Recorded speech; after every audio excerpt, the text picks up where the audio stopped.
السلام علیکم ملګرو. د کابل په ګودام کې راته سونه میلو شول، نو مې راشي چې د مینوالو توخیم چې وګورئ که نه. لکه مونږ او تاسو کوو چې یاره د پی ټي آی دا مشران غله دي، وړۍ پټ کړي دي، ګړۍ یو شی بل شی، لکه د دې سیزونو غله دي، نو دا خلک وایي دی مخالف دي ځکه دا خبرې کوي. نن د پی ټي آی سوشل ورکر چې دا زه ډېر ښه پېژنم چې دغه والد صاحب هم په پی ټي آی کې د خو نن یې داسې حقیقت بیان کړو، مې راشه چې تاسو سره شریک کړم.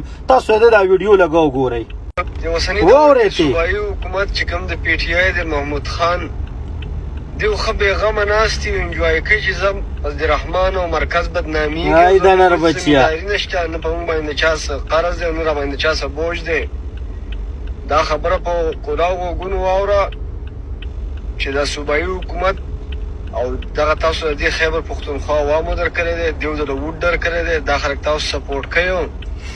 ستاسو صوبایي حکومت پیسې صرف د دې لپاره نه دي چې نن د عمران خان جلسه په دې ځای کې ده او سبا د عمران خان جلسه په دې ځای کې ډېر ښکلی حقیقت دې وي د عمران خان د جلسې، او په دې کمپین به لګوو چې زر تر زر د انتخابات وشي. انتخابات دې په تندر ولګي، جلسې هم دې په تندر ولګي. د پښتونخوا عوام دې وخت کې ډېر په تکلیف کې یا هغو ته د اوړه نه میلاویږي، روټۍ ورته نه میلاویږي، ډېره بېروزګاري ده پکې. پنجاب کې د پی ټي آی حکومت دی، نو بیا هلته ولې وړه ارزان دي. ای دا نر بچیه، دا شکر دی چې تاسو کې عقل راغی. دا خو تاسو د دې خبرې نه دا مه وایئ چې خلک سادهګان دي او موږ به دا خلک په رحمان او مرکز یادوي. ایوه دې کې سم نه تاسو خپله ذمهداري ادا کړئ. د پنجاب نه وړه وغواړئ، د یوکرین نه 60,000 ټن میټرک ټن چې کوم ګندم دي، غنم دا راورسېدو. نو په دې کې موامو له پوره لیلیف ورکوي. دا پیسې په دغه شیانو په پزر خرچو باندې مه لګوئ.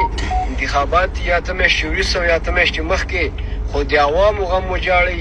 دغه پیسې راوالې په د عوامو یې خرچ کړئ. یخني ده، د خلکو کورونه نشته، د خلکو څه خوراک نشته، خلک بېروزګاره دی. نو ستاسو دا خیال چې مرکز به بدنامي او کریډټ به موږ ته ځي، دا خلک اوس سادهګان نه دي. ماشاءالله زنده باد. مړه اوس چې دی نو حقیقت وویلو، نو چې څوک هم حقیقت وایي زه به یې ښکاره کوم درته چې وروره صوبایي حکومت د وړو غل دی. د خیبر پښتونخوا پښتنو باندې دا لسم کال دی چې د پی ټي آی والا ډېر د مشران نه دي، دا سخت ظلم شروع کړی دی.